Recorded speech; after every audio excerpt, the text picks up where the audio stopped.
Cherchez l'Éternel pendant qu'il se trouve.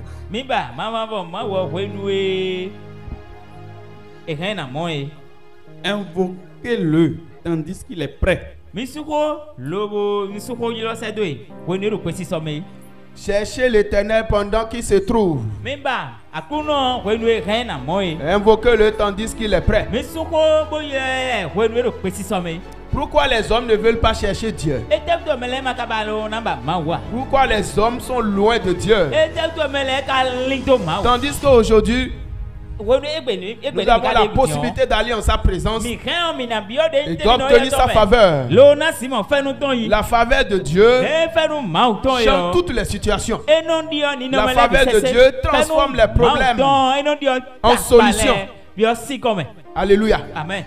Mais aujourd'hui, le diable a fait de telle tous les hommes sont loin de Dieu.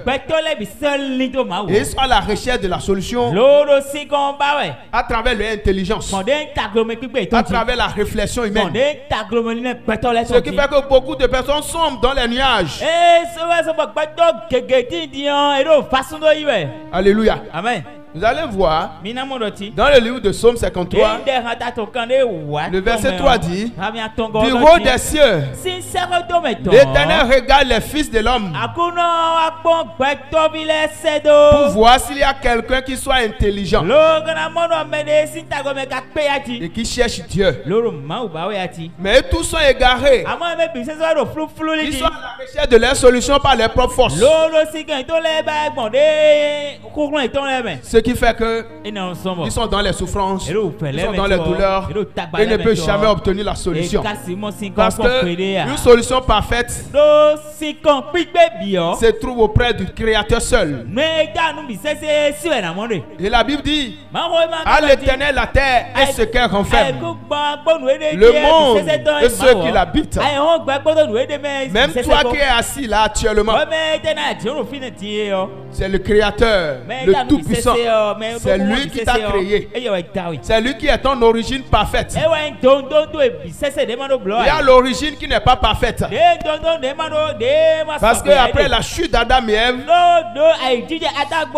les hommes ont subi des transformations et leur fondation a été renversée. C'est cela dans le livre de Psaume 11 verset 3.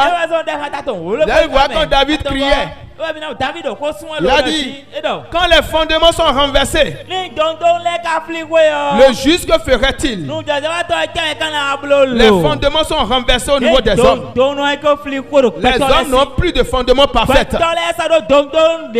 Ils ont des fondements qui sont remplis d'anomalies, des fondements qui sont remplis de situations difficiles, compliquées.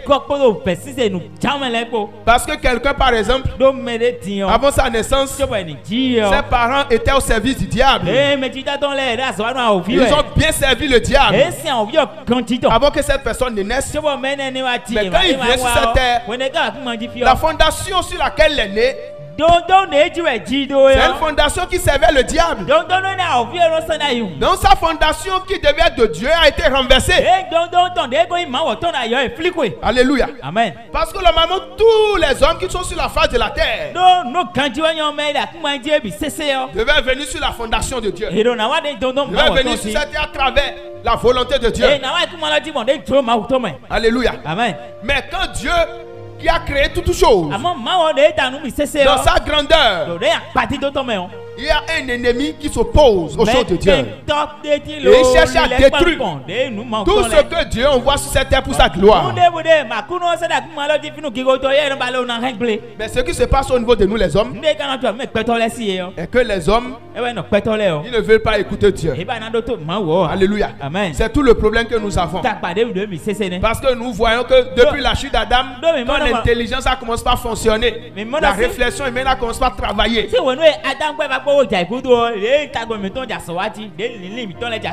C'est difficile pour les hommes maintenant de chercher à entendre le Créateur même, d'écouter celui qui l'a créé, celui qui a créé toutes choses. Parce que le diable nous a façonné à la facilité. et à la paresse. Alléluia. Amen. Ça fait que nous voulons toujours nous voulons que notre chair soit à l'aise. Nous voulons que la chair soit à l'aise. Vous allez voir l'apôtre Paul. Il dit: je traite durement mon corps. Vous ne devez pas être assujetti à quoi que ce soit. Parce que les désirs de la chair sont contraires à ceux de l'esprit. Et cela a commencé depuis la chute d'Adam et Ève. Et après la chute d'Adam et Ève, la chair a été exaltée. Alléluia. Amen. La chair a reçu une puissance pour fonctionner. Alléluia. Amen. Et cette puissance que la chair a reçue conduit les hommes vers la mort. Alléluia. Amen. Parce que cette puissance les amène à accomplir les œuvres du diable, à fonctionner comme le diable, à agir comme le diable. Et ces choses ont été depuis fort longtemps, depuis le temps d'Adam, avant que nous vous allez voir quand le péché a fait son entrée, pour que Caïn puisse tuer son frère Abel, ça ne lui a dit rien. Il a tué. Et quand Dieu l'a dit: où est ton frère? Il a osé dire à Dieu: je suis le gardien de mon frère. Pourquoi tu me demandes où est mon frère? Regardez comment Dieu est très bon et amour. Il pouvait supprimer toute la terre en ce moment. Mais il a aimé la création humaine. Et il attend quelque chose de cette création. Qu'est-ce qu'il attend de nous? Dieu veut avoir d'intimité avec chaque individu qui est sur la face de la terre. Dieu veut communier avec chaque personne qui est sur la face de la terre. Alléluia. Amen. Et c'est à cause de cela qu'il a tout fait pour envoyer son fils à la croix de Golgotha. Et il est mort. Il est mort pour toi. Il est mort pour moi. Il est mort pour l'humanité. Il a payé le prix du péché d'Adam et Ève. C'est-à-dire le péché qu'Adam et Ève avaient commis dans le jardin d'Éden, la désobéissance à la parole de Dieu. Quand on parle du péché, c'est la désobéissance à la parole de Dieu. Dieu a dit de faire quelque chose. Mais nous voyons que nous sommes intelligents plus que Dieu. Et nous faisons toutes choses. Alléluia. Amen. Quand Dieu a dit à Adam et Ève, tel arbre qui produit du fruit du bien, de connaissance du bien et du mal, vous n'avez pas le droit de le toucher. Et vous pouvez toucher tous les autres arbres du jardin. Alléluia. C'est ce que Dieu a dit de ne pas toucher. C'est ça qu'ils ont touché. Et la rébellion a fait son entrée dans la vie de l'homme. Et cette rébellion, le diable a commencé par lui donner la force. Et ça grandit tous les jours. Ça grandit tous les jours. Parce que cette rébellion grandissait. C'est ça qui a fait que Caïn a tué Abel facilement. Alléluia. Amen. Et au fur et à mesure que le diable fait grandir cette rébellion dans la vie des hommes, la durée de vie des hommes aussi diminuait. Ça diminue chaque jour. Ça diminue chaque jour. Autant d'Adam et Ève, il n'y avait pas de mort-né. Alléluia. Amen. Ça n'existait pas. Il n'y avait pas d'avortement. Il n'y avait pas de fausses couches.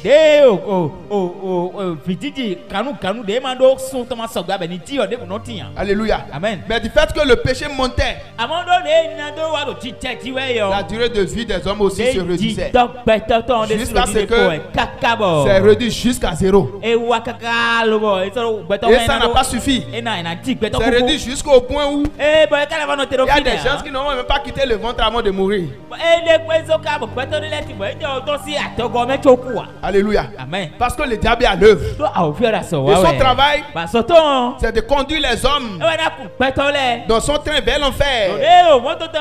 Il a habitué les hommes a fait ce qui est mauvais, a fait ce qui est mauvais, a fait ce qui va énerver Dieu. Et on est habitué à cela. Tandis que Dieu dit, je veux que chaque homme sur la terre puisse entendre ma voix, qu'il marche sur mes pas, et je vais le rendre heureux. Alléluia. Amen. Parce que le désir de Dieu, le plus profond pour chaque individu sur la terre, est que chaque homme sur la terre doit être à l'aise. Alléluia. Amen. Mais pourquoi les hommes ne sont pas à l'aise? Pourquoi Dieu pousse encore des cris pour dire cherchez l'Éternel pendant qu'il se trouve? Pourquoi Dieu dit encore de le chercher? Qui dit de l'invoquer? Parce qu'il a vu que les hommes ne le cherchent pas. Les hommes ont fait dos à Dieu. Ils sont en train de chercher le diable. Aujourd'hui, les gens font des alliances avec le diable jusqu'au point où ils peuvent dire de leur bouche ils préfèrent mourir en enfer avec le diable. Il y a d'autres personnes même qui vont dire ne me parlez plus de Jésus, je ne veux plus entendre l'affaire de Jésus, parce que le diable a rempli les têtes de forteresses. C'est pour cela l'apôtre Paul, quand il était dans l'évangélisation, il a lancé la parole. Dans 2 Corinthiens 4, le verset 3 et 4, il dit si notre évangile est encore voilé, c'est voilé pour ceux qui périssent, pour ceux dont le Dieu de ces siècles a aveuglé leur intelligence, pour qu'ils ne voient pas briller la splendeur glorieuse de l'évangile de Christ. Alléluia. Amen. L'évangile est voilé pour beaucoup de personnes. Parce que peut-être avant ton arrivée, les parents avaient servi des choses, Quand tu es né, on t'a légué ces choses en héritage. Alléluia. Amen. Et c'est difficile pour certaines personnes d'abandonner ces choses. Et ils vont raisonner à travers l'intelligence. Et ils vont dire c'est les blancs qui sont venus nous coloniser. C'est les blancs qui ont envoyé la parole de Dieu, que Dieu lui-même nous demande d'adorer dans notre langue. Alléluia. Amen. Qu'on n'a pas besoin des blancs, c'est la religion des blancs. Alléluia. Amen.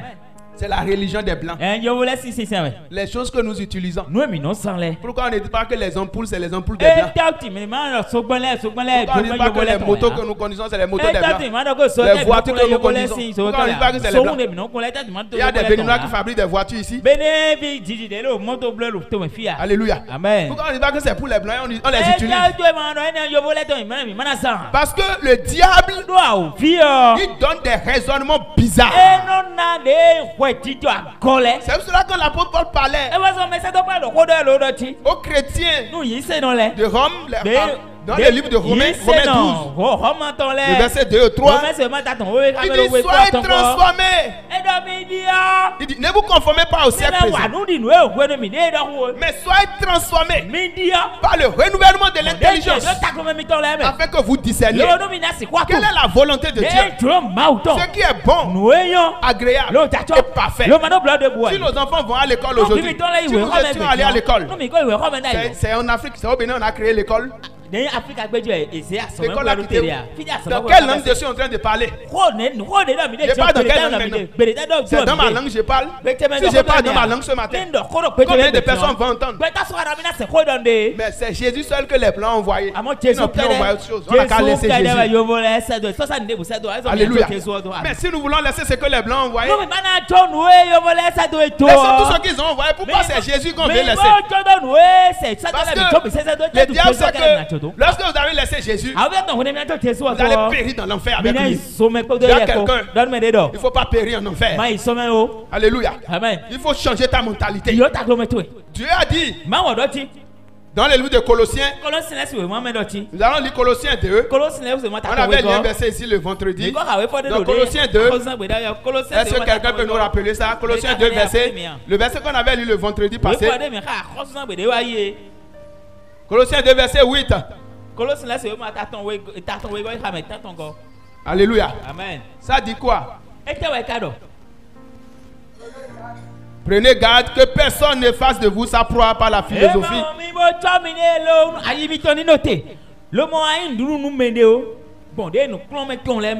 Et pas une vaine tromperie, s'appuyant sur la tradition des hommes, sur les rudiments du monde, et non sur Christ. Alléluia. Amen. Parce qu'aujourd'hui, les gens utilisent les traditions de ce monde. Ils utilisent la philosophie de ce monde. L'autre m'a même dit, est-ce que Jésus est réellement Dieu? Est-ce que Jésus n'est pas un homme comme nous? Est-ce qu'il est ressuscité même? C'est comme les gens disent, quand les enfants d'Israël quittaient l'Égypte, ils ont traversé la mer Rouge à terre sec. Dieu a séparé la mer en deux. Mais vous savez ce que le diable a dit à certaines personnes? Ils ont dit l'endroit où les enfants d'Israël ont pris part là, c'est l'endroit qui n'était pas profond. C'est l'endroit qui n'était pas profond. Et c'est là ils ont pris part. Mais le problème est que Pharaon et son armée ont été détruits dans cette mer. La mer Rouge les a emportés. Mais si ce n'était pas profond, pourquoi Pharaon et son armée n'ont pas pu traverser? Au fait, quelqu'un ne peut pas renverser Dieu. C'est pas possible. Les hommes pensent qu'ils sont intelligents. L'intelligence que le diable les donne, ça n'a pas de sens. Alléluia. Amen. C'est une intelligence aveuglée. C'est cela l'apôtre Paul disait. Si notre évangile est encore voilé, si notre évangile est encore a dit voilé pour quelqu'un, c'est pour ceux qui périssent. Alléluia. Amen. Tu ne vas pas périr au nom de Jésus. Tu ne vas pas périr au nom de Jésus. C'est pour cela tu as besoin d'avoir d'intimité avec Dieu. Tu as besoin de chercher le Créateur parce qu'il est toujours disponible. Et il appelle tous les hommes à le chercher. Il veut parler à tous les hommes. Dieu ne veut pas parler uniquement au pasteur, ni uniquement au bishop, ni uniquement au prophète. Dieu veut parler à chaque individu. Alléluia. Amen. Mais à qui Dieu parle? À celui qui s'approche de lui, à celui qui se tient devant lui et qui prie, qui lui parle chaque fois, en lui parlant chaque fois. Un jour, lui-même va te parler. Alléluia. Amen. Est-ce que tu viens entendre Dieu? Approche-toi de lui. Nettoie tes mains qui sont impures. Et approche-toi de lui. Il va te parler. Il va transformer ta vie. Il va changer tes conditions de vie. C'est lui qui change les temps et les circonstances. Et il appelle à l'existence les choses qui n'existent pas comme elles étaient. Alléluia. C'est le moment pour toi. Le temps nous presse. Alléluia. C'est pour cela qu'il faut que tu commences par te tenir devant Dieu. Il faut avoir une vie de prière, une vie de consécration. Abandonne les choses de ce monde. Alléluia. Amen. Vous allez voir dans Hébreux 12. Là on lit le verset 1. Il a dit quelque chose. Et c'est très important. Hébreux 12, le verset 1. Ceux qui sont là. Nous donc aussi. Alléluia. Puisque nous sommes environnés d'une si grande nuée de témoins, rejetons tout fardeau et le péché qui nous enveloppe si facilement, et courons avec persévérance dans la carrière qui nous est ouverte.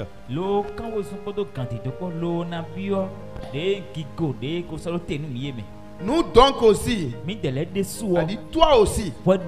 Alléluia. Amen. Puisque nous sommes environnés d'une si grande nuée de témoins. Il y a beaucoup de personnes qui parlent de Jésus aujourd'hui. Et ce que Dieu dit ici, il parle de ceux qui l'avaient servi. Nous avons des témoignages. Vous allez voir si nous lisons Hébreux 11. Ils ont cité des noms. Des gens qui ont tenu ferme pour Dieu à travers leur vie de consécration. Et Dieu est en train de nous avertir. Si nous avons ces informations, nous aussi, soyons un exemple pour les autres. Alléluia. Amen. Si nous avons des exemples, soyez un exemple pour les autres aussi. Dans Hébreux 11, ils ont cité des gens. Ils ont fermé la gueule des lions. Alléluia. Amen. On les a jetés dans le feu. Et le feu n'a rien fait. Ils ont donné ces exemples. Maintenant, nous aussi, toi, lorsque tu es, qu'est-ce que tu as déjà fait maintenant? Pour qu'on puisse dire que c'est un exemple de témoin pour Dieu. Parce que tu as fait quelque chose de très important. Mais vous savez pourquoi aujourd'hui nous vivons comme des chrétiens seulement? Parce que nous ne cherchons pas Dieu. Nous ne voulons pas le chercher. Nous sommes paresseux. Nous aimons la facilité. Nous voulons satisfaire nos chairs. Nous voulons que notre chair soit à l'aise. Nous ne voulons pas abandonner les œuvres de la chair. C'est pour cela ici il dit, si tu as trouvé la grâce et tu as obtenu cette grâce qui est Jésus, tu as besoin de courir. Alléluia. Le péché qui t'empêche de courir, le péché qui t'empêche d'aller en la présence de Dieu, il faut rejeter ce péché. Abandonne ce péché. Alléluia. Parce qu'il y a des péchés qui empêchent certaines personnes d'avoir une vie de communion avec le Père. Et ces péchés sont les œuvres de la chair, les disputes, les querelles, les malcompréhensions, la colère, la jalousie, le mensonge. Il y a beaucoup de choses que le diable utilise pour empêcher les hommes d'aller en sa présence. Alléluia. Quelqu'un qui décide que ce soir il va commencer par prier. Tu vas penser que le diable va rester tranquille pour que le soir tu commences par prier. Non, il va faire quelque chose. C'est sûr que quand tu vas rentrer, peut-être c'est quelque chose que ton épouse va faire. C'est quelque chose que ton mari va faire. Et tu vas te fâcher. Tu vas te fâcher. Et quand tu iras pour prier, le diable va te dire, toi aussi tu pries. Tu es parmi ceux qui prient. Tu n'as plus besoin de prier. Cesse de prier. Toi tu peux prier aussi. Et plus que tu entends ces voix, tu t'énerves encore davantage. C'est comme ça pour certaines personnes. Ils s'énervent encore davantage. Et qu'est-ce qu'ils disent? Ils disent, c'est mon mari qui m'empêche d'adorer Dieu. C'est ma femme qui m'empêche de servir Dieu. Non, c'est toi-même. Il y a quelqu'un, c'est ta chair. C'est ta chair. C'est ta chair qui t'empêche de servir Dieu. Pourquoi c'est ta chair? Parce que ta chair veut toujours te défendre. Avec ta chair, tu veux toujours te défendre. C'est pour cela que n'aimez point le monde, ni les choses qui sont dans le monde. Alléluia. Si quelqu'un aime le monde, l'amour du Père n'est point en lui. Nous ne devons pas aimer les choses de ce monde. Un chrétien ne doit pas aimer les querelles, les discussions, les malcompréhensions. Quand quelqu'un discute, ceux qui discutent n'arrivent plus à prier. Alléluia. Si quelqu'un aime la discussion, c'est quelqu'un qui ne peut pas prier. Impossible de prier. Si tu fais des discussions, même si tu vas te mettre à genoux, tu es en train de te tromper toi-même parce que tu ne peux pas prier. Si tu te mets à genoux, tu dors à genoux. Il y a beaucoup qui dorment à genoux pour dire qu'ils sont en train de prier. Ils se trompent eux-mêmes. Alléluia. Amen. Il faut prier réellement. Il faut créer l'intimité avec Dieu. Tu as besoin de fuir les passions de la chair. Alléluia. Amen. Les passions de la chair. Pour avoir l'intimité parfaite avec Dieu. Et c'est dans l'intimité parfaite avec Dieu nous pouvons obtenir la faveur du roi. Alléluia. Amen. Quand nous avons l'intimité parfaite avec lui, nous pouvons obtenir sa faveur. Et la faveur de Dieu, nous pouvons l'obtenir dans l'intimité avec lui. Il dit, cherchez premièrement le royaume et la justice de Dieu. Et toutes les autres choses, tout ce dont vous avez besoin, il va nous donner ces choses. Mais tu as besoin de quoi? Tu as besoin de quoi? Tu as besoin de quoi? Tu sais pourquoi tu ne pourras pas l'obtenir? Parce que tu n'as pas de communion avec le Père. Il y a des gens qui n'ont jamais prié depuis qu'ils sont devenus chrétiens. Ça veut dire qu'ils ne sont pas chrétiens en réalité. Alléluia. Mais ils sont façonnés par les miracles. Parce qu'un chrétien doit prier. Un chrétien doit avoir une vie de prière. Il doit avoir une vie de communion. Il doit échanger avec son Créateur. Alléluia. Amen. Mais si nous n'arrivons pas à prier, si nous n'arrivons pas à se consacrer à Dieu, j'ai dit ici, sur les 24 heures, il faut réserver au moins une heure pour communier avec Dieu. C'est dans cette communion que Dieu peut commencer par te parler. Dieu va faire de telle sorte que les hommes n'entendent plus rien de Dieu. Alléluia. Amen. Ils n'entendent plus rien. Et c'est dangereux. Le moyen le plus faible par lequel Dieu parle, c'est les rêves. Le plus faible. Mais il y a certaines personnes qui ne rêvent même pas. Alléluia. Amen. Ils ne font pas de rêves. Ils sont là seulement.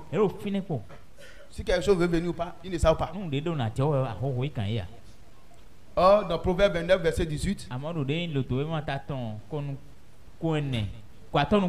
sans révélation, le peuple est sans frein.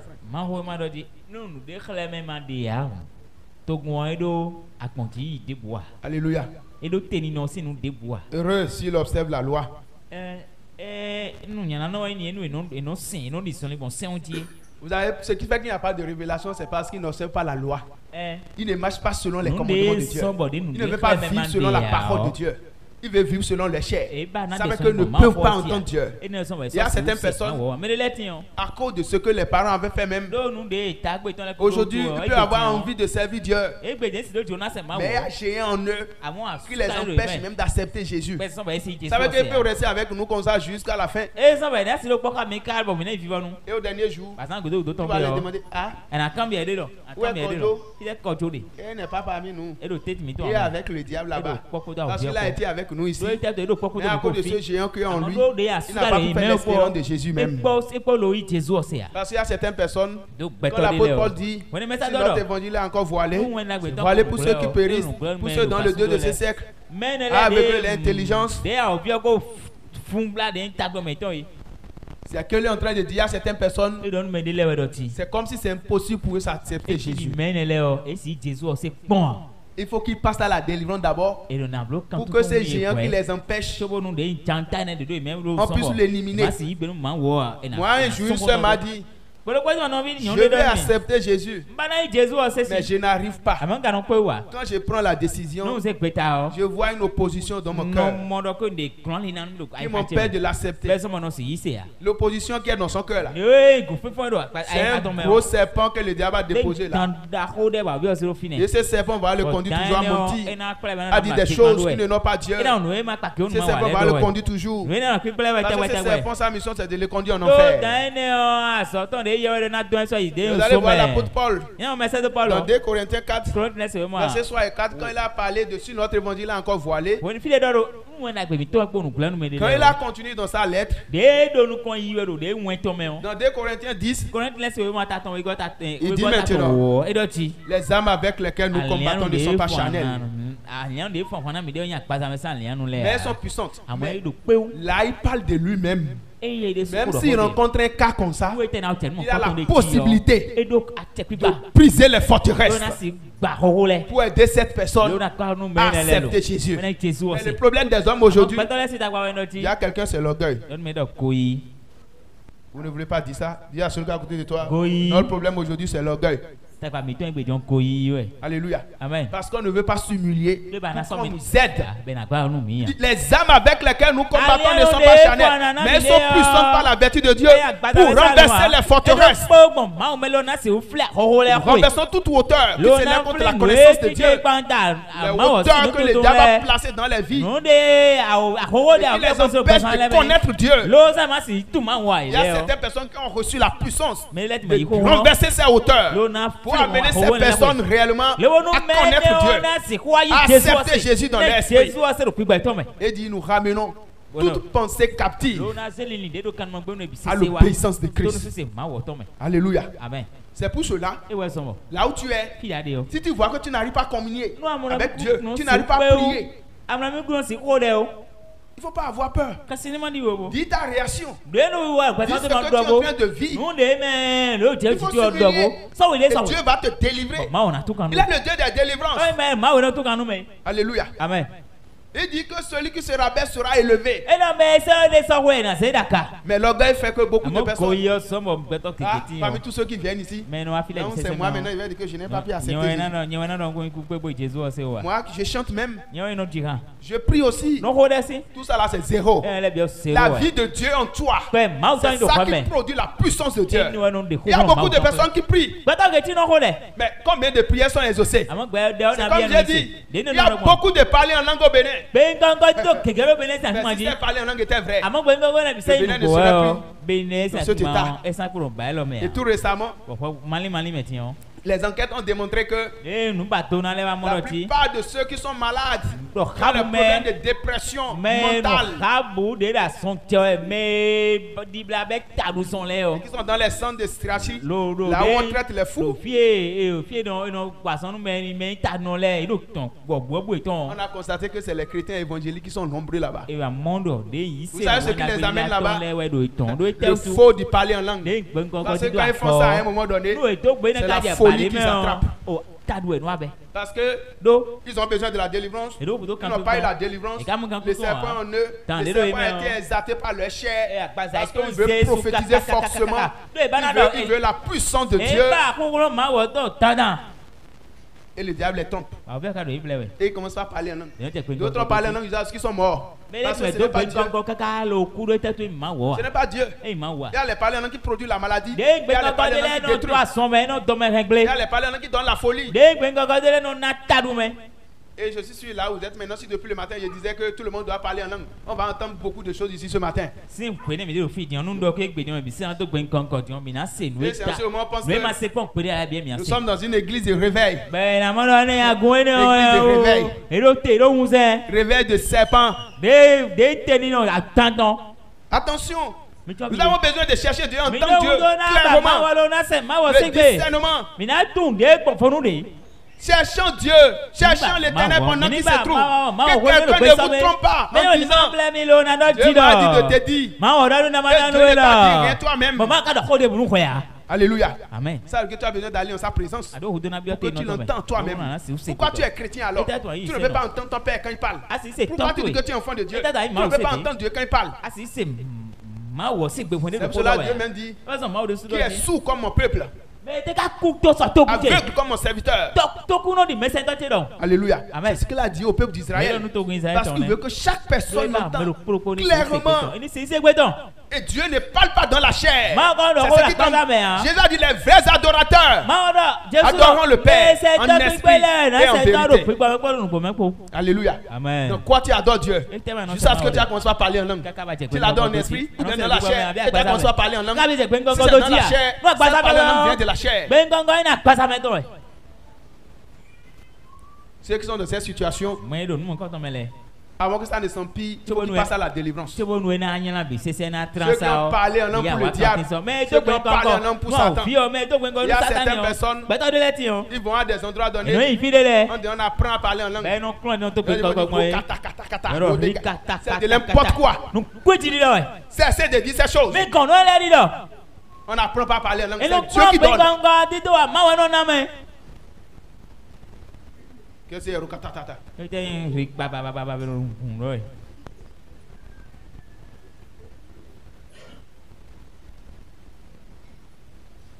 Vous avez besoin de la puissance. Et vous oubliez l'origine de la puissance. C'est là, c'est grave. Il y a l'origine de la puissance. Il y a la fausse puissance et la bonne puissance. Que le Seigneur vous bénisse. Soyez bénis au nom de Jésus. Il y a quelqu'un que tu es béni. Pour obtenir la faveur de Dieu, il faut aller dans l'intimité avec lui. Il dit ne vous inquiétez de rien, mais en toutes choses. Philippiens 4 verset 6. Faites connaître vos besoins à Dieu par des prières, des supplications, avec des actions de grâce. Tu es béni au nom de Jésus. Amen. Amen.